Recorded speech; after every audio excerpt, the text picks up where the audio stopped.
Hey, my name's Jordan. I'm 25, living in a cramped one-bedroom apartment on the outskirts of Los Angeles. The kind of place where the rent's cheap, but the walls are thin enough to hear your neighbor's TV blaring through the night. I work as a construction worker on various sites around the city, mostly laying bricks, pouring concrete, and hauling materials under the relentless California sun. My hands are calloused, my clothes are always dusted with cement, and my back aches by the end of every shift. It's not glamorous, but it's honest work. I dropped out of community college after a year because life got in the way. Bills, odd jobs, and taking care of my mom when things went south. No complaints, though. I get by. About 6 months ago, everything changed in a way I never saw coming. My mom had been dealing with kidney issues for years, but it escalated fast. One night, she collapsed at home, and I rushed her to the ER. The doctor said she needed surgery, something about complications from her dialysis, and the bills started piling up like bricks on a bad foundation. I was scraping together every penny from overtime shifts, but it wasn't enough. That's when Elena entered the picture. I'd heard of her before through a mutual acquaintance at the site, a guy who knew her from some business networking event. Elena Ramirez, 39, a project manager at a mid-sized tech firm downtown. Sharp, successful, the kind of woman who walks into a room and commands it without saying a word. She had this reputation for being tough but fair, always dressed in tailored suits, her dark hair pulled back neatly, and eyes that could cut through bullshit like a laser. Somehow she got wind of my mom's situation, maybe through that acquaintance, and offered to help cover part of the medical costs. No strings, she said, just a good deed. I was stunned, grateful beyond words. Mom pulled through the surgery and I owed Elena more than I could ever repay. Fast forward to a few weeks ago. Elena called me out of the blue asking to meet at her place, in a quiet suburb about 30 minutes from the city. Her house was nothing like my apartment, a modest two-story with a well-kept yard, white picket fence, and a porch swing that looked like it hadn't been used in years. Inside, it was spotless but cold. Minimalist furniture, neutral walls, no personal photos or knickknacks. It felt like a show home, not a lived-in space. She greeted me at the door with a firm handshake, her expression unreadable, and led me to the living room. We sat across from each other on opposite couches. She poured us coffee, black, no sugar, just like I'd mentioned offhand during our brief chats about Mom's recovery. Then, without preamble, she slid a stack of papers across the coffee table toward me. "Read this," she said, her voice steady but laced with something I couldn't quite place. I picked up the document, my rough hand smudging the crisp pages. It was a contract, a marriage contract. My eyes scanned the words, but my brain took a second to catch up. $50,000, it read. Paid in installments over 2 years. No emotional, physical, or legal obligations beyond the marriage certificate and cohabitation. Separate bedrooms. No expectations of intimacy or shared responsibilities. I looked up, my mouth dry. "What is this?" Elena leaned forward, her elbows on her knees, fingers interlaced. She was wearing a simple blouse and jeans, but even in casual clothes, she exuded control. "It's a proposal. Marry me, Jordan. Live here in this house for 2 years. We'll be husband and wife on paper only. After that, we divorce cleanly and you walk away with the money. Enough to pay off your mom's remaining bills, maybe even start fresh." My mind reeled. The room felt smaller, the air thicker. I set the papers down, my hands shaking slightly, not from fear, but from the sheer absurdity. Why? Why me? And why marriage? She didn't flinch. Her eyes met mine, dark and intense, but there was a flicker of something vulnerable beneath the surface. "Because you don't love me. And right now, I don't want anyone who does. I need this to be transactional, clean." The words hit like a punch to the gut. I thought about my mom back home in her tiny apartment, hooked up to machines 3 times a week, worrying about how we'd make ends meet. I thought about my life, endless shifts, no real future beyond the next paycheck. $50,000 could change everything. But marrying a woman 14 years older than me? A woman I barely knew beyond her act of kindness? Why marriage at all? I pressed, my voice low. "You could just help? Like you did before." Elena exhaled slowly, leaning back. For the first time, I saw cracks in her armor. tiny lines around her eyes, a weariness that her makeup couldn't fully hide. It's complicated. Family expectations. My mother's not well. She wants to see me settled before. She trailed off, but I understood. The same shadow that hung over my mom. This solves problems for both of us. You get the money, I get peace of mind. I stared at the contract again, the pen she'd placed beside it gleaming under the lamp. My heart pounded. Part of me wanted to bolt, to say no and figure it out on my own. But then I pulled out my wallet, flipping it open to the faded photo of Mom, smiling weakly from her hospital bed, tubes snaking across her arms. Her eyes full of quiet strength, but also fear. The kind of fear that comes from knowing you're a burden. I picked up the pen. My signature scrawled across the line, messy, uncertain. Elena nodded, her expression unchanged, but I caught the subtle relaxation in her shoulders. "Thank you," she said softly. "We'll handle the paperwork tomorrow. Ceremonies at the courthouse. Quick and quiet." That night, after leaving her house, I drove home in a daze. The city lights blurred past and I pulled over on a side street, gripping the steering wheel until my knuckles whitened. What had I done? Married for money? To a woman who saw me as nothing more than a convenient solution? But deep down beneath the shock, there was a strange pull, a curiosity about Elena, the woman behind the cold facade. And guilt, too. For Mom. For myself. The wedding was as impersonal as promised. A quick exchange of vows in a drab courthouse room, witnessed by a bored clerk. No rings, no kiss. Just signatures and a certificate. We drove back to her house, our house now, in silence. She showed me to my room, a spare bedroom at the end of the hall, furnished with a bed, dresser, and nothing else. "Your space," she said. "I'll respect it." As night fell, I unpacked my few belongings, work clothes, a photo of Mom, some books. The house was quiet, too quiet. I paced the room, replaying the day in my head. Why her? Why me? The money was a lifeline, but signing that paper felt like selling a piece of my soul. Finally, exhausted, I headed to bed. But as I placed my hand on the doorknob, I glanced down the dimly lit hallway. Her room's light seeped under the door, faint and steady. I paused, ear straining. There it was. A soft sigh, barely audible, like the weight of the world escaping in one breath. I stepped inside my room, closed the door gently, lay in the dark, staring at the ceiling. Sleep didn't come. And somehow I knew she wasn't sleeping either. Two strangers under one roof, bound by paper and necessity. But in that silence, something unspoken lingered.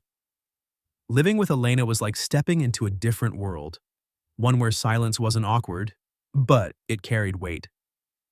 In the days following our courthouse wedding, we settled into a routine that felt more like coexisting than anything else. I'd wake up early, make coffee for myself, and head out to the construction site before the sun fully rose. She'd already be gone by then, off to her office downtown, managing teams and deadlines with that unflappable efficiency I'd glimpsed before. Evenings were brief, a nod in the kitchen, maybe a shared meal if our schedules aligned, but mostly separate. Her house, our house now, was big enough that we could avoid each other without trying. Separate rooms, separate lives, just like the contract said. I wasn't the type to pry. Growing up in a single-parent home with Mom always working two jobs, I'd learned to read people without asking questions. But something about Elena made it hard not to notice the little things. She moved through the house like a ghost. Efficient, precise, but with an undercurrent of exhaustion that no amount of makeup could hide. Her smiles were rare, polite, never reaching her eyes. And at night, I'd sometimes hear faint sounds from down the hall, pacing footsteps, the click of a laptop closing late, or the occasional sigh that echoed in the quiet. One evening, about a week in, I came home earlier than usual. The site had wrapped up due to a supply delay, so I showered off the day's grime and wandered into the living room, thinking about grabbing a beer from the fridge. That's when I overheard her. She was on the phone, standing by the window with her back to me, her voice low but strained. "Mom, I'm fine. Really. Focus on your treatment. Don't worry about me. I have someone here now, a husband." There was a pause and her shoulders tensed. "Yes, he's good to me. We're happy." Her tone was steady, but when she hung up, I saw her wipe at her eyes quickly, like she was erasing evidence. They were red, swollen, Just a hint, but enough to tell me something was cracking beneath that composed surface. I froze in the doorway, not sure if I should say anything. Part of me wanted to back away, respect the boundaries we'd set, but another part, the one that remembered Mom's own quiet breakdowns when bills piled up, pushed me forward. I boiled some water, steeped a bag of ginger tea, I'd seen her drink it once, and knocked softly on her office door later that night. She opened it, surprise flickering across her face. "Here," I said, holding out the mug. "Drink this. It'll help with the eyes tomorrow, no swelling." She took it without a word, her fingers brushing mine briefly, but her gaze softened, just a fraction. "Thank you, Jordan." It was the first time she'd said my name like that. Not formal, not distant. I nodded and walked away, not pushing for more. That small act felt like a bridge, thin and tentative, but there. A few days later, I found her in the living room again, this time folding clothes. Not just any clothes, old sweaters, worn scarves, the kind that carried memories in every thread. She was packing them neatly into a wicker basket, her movements deliberate but heavy. I hesitated at the threshold, but she looked up and didn't tell me to leave. "Those for charity?" I asked casually, leaning against the doorframe. She shook her head, setting down a folded cardigan. "For my mom. She likes these old things. Comforts her." There was a pause, and then, as if deciding to let the wall down a notch, she added, "She's sick. Bone cancer, late stage." The words hung in the air like dust motes in sunlight. I stepped closer, sitting on the edge of the coffee table. "I'm sorry, that's rough." I didn't know what else to say, words felt inadequate. But she continued, her voice even, almost clinical. "She refused to start full treatment until I settled down, got married. In her mind, I need someone to look after me when she's gone." Elena's eyes met mine, and for the first time I saw the raw truth there. Not just pain, but a fierce determination mixed with guilt. That's why the contract. Not for me, for her peace. I bowed my head, the pieces clicking into place. It wasn't about money or convenience for her. It was about giving her dying mother one last illusion of security. My own mom's face flashed in my mind. Her hospital bed, the beeping machines. "I get it," I whispered. "More than you know." From that moment, the distance between us started to shrink, not in big leaps, but in quiet, everyday ways. I began noticing her patterns, how she came home late from work, shoulders slumped from the day's battles. So one night, I waited up, reheating some takeout pasta I'd picked up. "Eat," I said when she walked in, setting a plate on the table. She looked surprised but sat down, and we shared the meal in companionable silence. The next morning, I went out to the small backyard garden, mostly weeds when I moved in, and picked a handful of basil leaves that had somehow survived. I left them on the counter with a note. "For your tea." When I got home, there was a fresh loaf of banana bread waiting, still warm. We didn't talk about love or the contract. No touches, no deep confessions. But those small gestures built something intangible, a rhythm of care that felt more real than any forced romance. She started brewing coffee the way I liked it, strong, with a dash of milk. I'd fix the leaky faucet without her asking, or mow the lawn on weekends. It was like we were learning each other's language without words. One lazy afternoon, we ended up on the back porch, the sun dipping low and painting the yard in golden hues.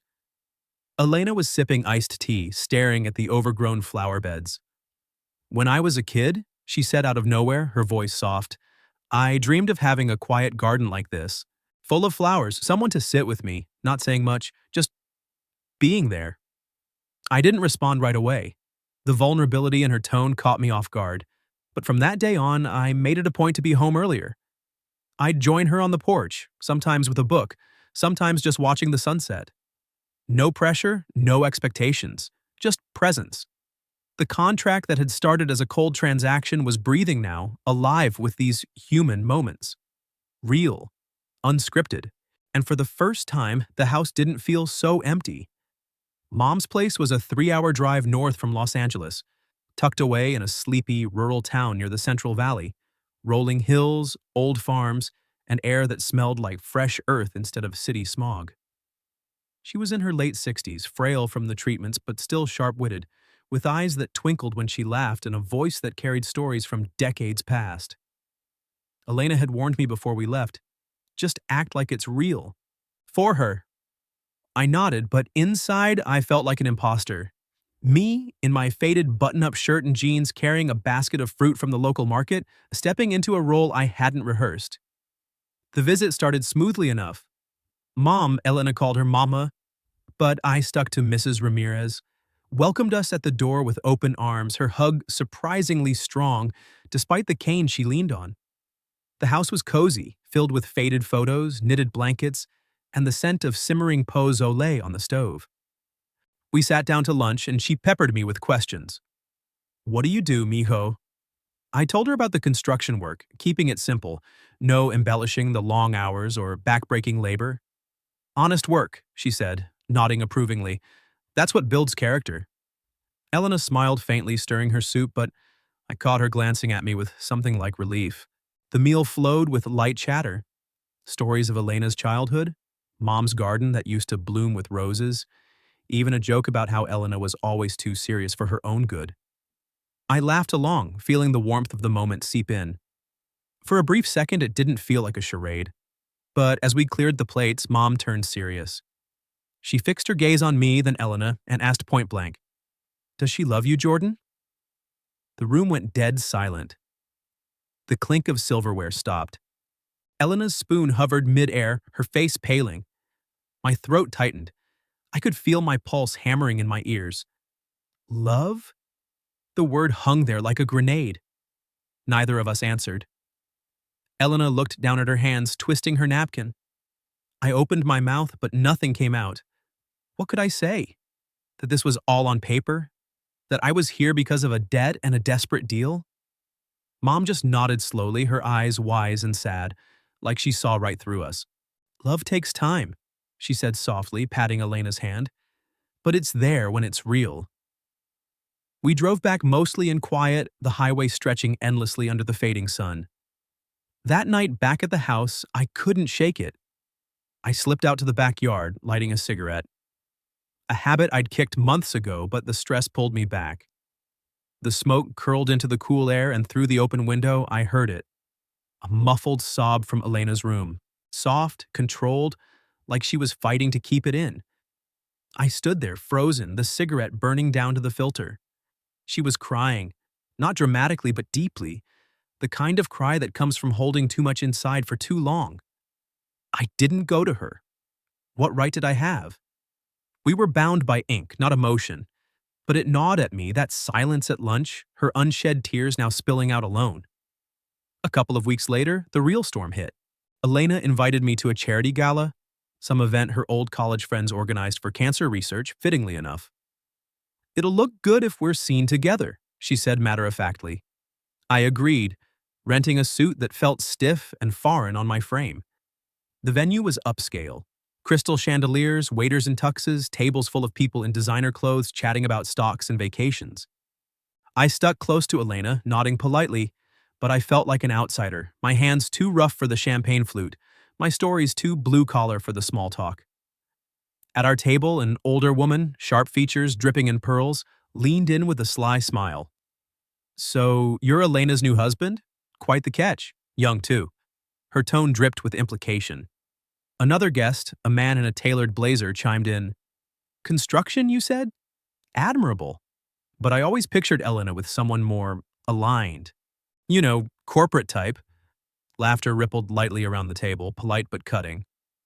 I forced a smile, gripping my fork tighter. Elena sat beside me, her posture rigid, lips pressed into a thin line. She didn't defend me, didn't laugh it off or change the subject. Just silence. That hurt more than the jabs.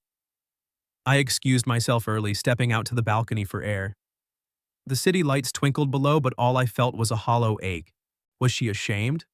Of my age? My job? The calluses on my hands that screamed, "Not good enough"? I stared at the horizon, questioning everything. Did she even see me as a person, or just a means to an end? And worse, did I deserve more than this pretend life? The contract had saved Mom, but at what cost to my pride? Back home that night, Elena said nothing about it. I retreated to my room, the door clicking shut like a final punctuation on the evening. But sleep evaded me again, replaced by a gnawing doubt. Was any of this worth it if she couldn't stand up for me or for us? After the gala, things shifted between us, not dramatically, but in that subtle way where silence stretches longer and glances avoid each other. Elena didn't bring up the comments from that night, and I didn't either. What was there to say? I buried myself in work, taking extra shifts at the site to fill the hours, coming home late with dust in my hair and exhaustion in my bones. She'd be in her office, typing away, or out on the porch with a book she barely read. Meals became solitary affairs. I'd grab something quick from the fridge, she'd heat up leftovers. The house felt bigger, colder, like the contract's walls had rebuilt themselves overnight. Then, one morning over coffee, our first shared one in days, she broke the quiet. "I'm thinking of starting something new," she said, staring into her mug. "A small shop. Flower arrangements for weddings, events. Nothing big, just hands-on." Her voice was tentative, like she was testing the waters. I looked up, surprised. It fit with what she'd mentioned about her childhood dreams. A quiet garden, creating beauty without the corporate grind. "That sounds good," I replied, meaning it. "Need help with setup?" She nodded, a small smile flickering. "If you're offering." And just like that, the ice cracked a little. The shop was in a strip mall not far from the house, a modest space with good light and room for displays. I spent my weekends there, redesigning the layout, installing track lighting to highlight the blooms, painting the walls a soft beige that she picked out. My hands, used to heavy lifting and rough tools, adapted to finer work, sanding shelves, wiring outlets, even fixing the creaky front door. It felt good, purposeful, like I was building something tangible instead of just patching holes in my life. But it wasn't just the physical labor that pulled me in. Being around her more, I started noticing things deeper than before. The way her shoulders tensed after a long call with her doctor about mom's latest scans, how she'd rub her temples when a headache brewed, or skip meals when stress hit. I'd learned her signals without trying, maybe from watching mom all those years. One afternoon, as I was hanging a sign, she winced while reaching for a vase. "You okay?" I asked. She waved it off, but I saw the fatigue in her eyes. Later, I picked up some over-the-counter pain relievers and left them on the counter with a note. "For the headaches." She didn't say much, but the next day there was a fresh pot of soup waiting when I got home. Those moments accumulated like petals in a bouquet, small but forming something whole. I began anticipating her needs, stocking the fridge with her favorite yogurt, clearing the backyard weeds to make space for a test garden. She'd reciprocate in quiet ways, ironing my work shirts without asking, or leaving a thermos of coffee by the door for my early shifts. It wasn't romance, not yet, but it was care. The kind that sneaks up on you. Then came the storm. It hit hard that night. Thunder rumbling like distant artillery, lightning cracking the sky, rain pounding the roof in sheets. The power flickered out around 9, plunging the house into darkness. I rummaged for candles in the kitchen, lighting a few to chase away the shadows. The wind howled outside, rattling the windows. I was about to head to my room when I heard a soft knock, hesitant, almost lost in the downpour. I opened the door, and there she was. Elena standing in the hallway with a flashlight in hand, her face pale and damp from what looked like splashed rain from an open window. Her hair was loose, framing her face, and she wore an oversized sweater that made her look smaller, more vulnerable than the powerhouse I knew. "Do you mind the thunder?" she asked, her voice barely above a whisper. I managed a small smile, trying to lighten the mood. "Nah, not really. But it seems like you do." She didn't deny it, just stood there, her free hand fidgeting with the sweater's hem. I stepped aside. "Come in." She did, perching on the edge of my bed like it was the most natural thing, though we both knew it wasn't. I handed her a dry towel from the bathroom. "Here, for the dampness." We sat in silence for a while, the rain drumming a steady rhythm against the panes, thunder booming occasionally. The candlelight danced on the walls, casting soft glows across her face. I watched her out of the corner of my eye. She was shivering slightly, not from cold, I realized, but from something deeper. The weight she carried, her mom's illness, the facade of our marriage, the isolation she'd built around herself. It hit me then. How long had she been holding it all in, pretending to be unbreakable? Without thinking, I reached out and gently took her wrist. Slim, cool to the touch. She didn't pull away. Instead, she leaned in, resting her forehead against my shoulder. The contact was electric, simple yet profound. No words passed between us. No questions about the contract or what this meant. Just her finally letting go a little and me, daring to hold space for her pain. That night, we slept in the same bed for the first time. No passion, no obligations, just her curled against me, breathing, steadying as the storm raged on. Me, wrapping an arm around her protectively, feeling the rise and fall of her chest. It was comfort, pure and unscripted. A tired woman after years of shouldering everything alone, and a young man finally stepping up to share the load.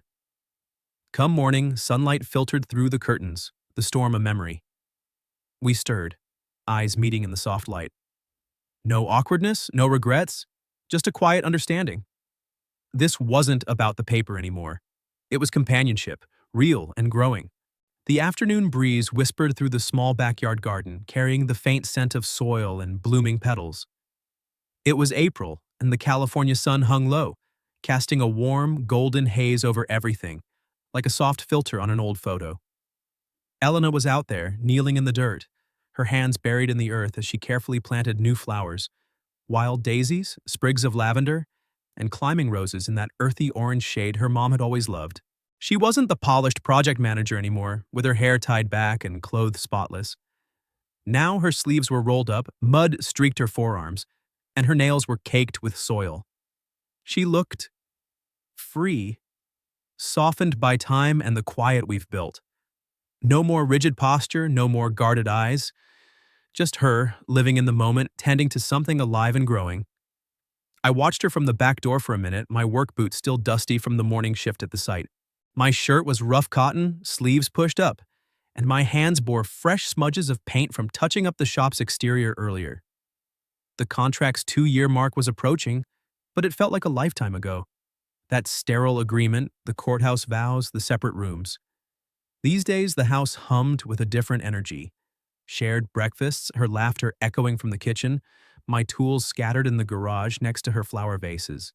My mom, was stable now. Her treatments covered, and Elena's updates on her own mother came with a mix of hope and quiet resolve. The garden had become our sanctuary, a place where words weren't always needed.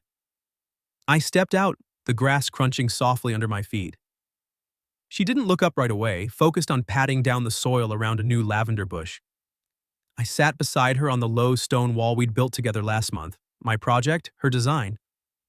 The sun warmed my back, and for a moment we just existed there, side by side, the breeze rustling the leaves like a gentle reminder that life keeps moving. I reached into my pocket, pulling out a small plain box I'd carried for days. My heart thudded steadily, not with nerves but with certainty. I opened it, revealing a simple silver band inside. No diamonds, no engravings, just a thin, elegant circle that caught the light modestly. "This isn't about the contract," I said, my voice low but clear, my eyes fixed on her dirt-streaked hands. "This time, I'm asking you for real. Will you marry me, Elena?" She froze, her trowel hovering mid-air. Slowly, she set it down, wiping her palms on her jeans before taking the box. Her fingers trembled just a bit as she lifted the ring, examining it in the sunlight. Then she looked at me. Really looked, her dark eyes searching mine. No words came at first. Just a single tear tracing down her cheek, cutting a clean path through the faint dust on her skin. It wasn't sorrow, it was release. She nodded, a small, definitive motion that said everything. No grand gestures, no scripted promises. Just that nod, her eyes shining with something deep and unspoken. I slipped the ring onto her finger, the metal cool against her warm skin. We didn't rush into an embrace or declarations. Instead, she leaned her head on my shoulder and I wrapped an arm around her, pulling her close. The garden surrounded us. The lavender's subtle fragrance, the daisies nodding in the wind, the roses climbing the trellis we'd installed together. It felt right, simple, unadorned, like the ring itself. Our love hadn't started with fireworks or fairy tales. It grew from necessity, bloomed through patience, and now stood rooted in the everyday. We sat like that until the sun dipped lower, painting the sky in pinks and oranges. Elena finally spoke, her voice soft against my shirt. I never thought I'd have this. A garden, someone to share the quiet with. I squeezed her hand. You deserve it. All of it. The weeks that followed blurred into a gentle rhythm. We didn't plan a big wedding. No flowers beyond what grew in our yard, no dress or tux, no crowd. Just us, back at the courthouse for a quiet renewal, this time with real vows whispered in the empty room. Mom, Elena's mom, got to see photos over video call, her smile weak but genuine from her bed. You look happy, mija, she said, and Elena's eyes welled up. My own mom, stronger now, hugged me tight when I told her, I'm proud of you, son, for choosing with your heart. Life wasn't perfect. Elena's shop demanded long hours, my sights still left me bone-tired, and there were days when old doubts crept in. But we faced them together. Quiet talks on the porch, shared burdens in the garden, nights where we just held each other without words. The contract ended officially a month later. Papers dissolved, obligations lifted. But what we had? It wasn't bound by ink anymore. One evening, as we sat watching the sunset filter through the roses, I turned to her. The contract might be over, but I didn't sign on with you through paper. It was patience. These hands covered in cement, and a heart that never gives up. She smiled, resting her head on my shoulder. In that moment, with the garden alive around us, hope felt as real as the earth under our feet.